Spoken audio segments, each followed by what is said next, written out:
Hardayım kurtarlandayım. Gene sizin karşınızdayım. Güzel evimiz, kutsalı, manalit betonla. Yola yakın.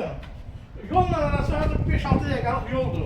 Ondan sonra Təzə Bazara yakın, Köhnə Bazara yakın, ondan sonra Trasaya yakın, güzel ev.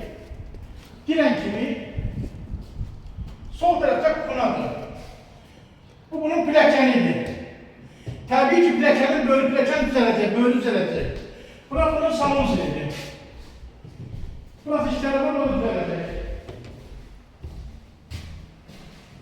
Koşalar, manalit betonla. Evet burası. Her tane maşın gelir. Kalkın yukarıya. Tam mülkiyet.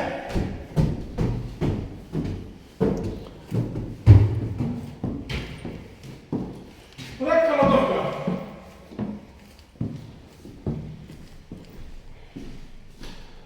Bırak bir otak.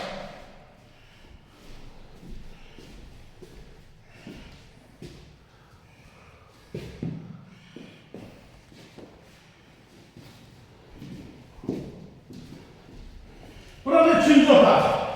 3 otaklı ev, kutsalı, tam mülkiyet, 66 bin. 66 bin. Kıymeti 66 bin manat.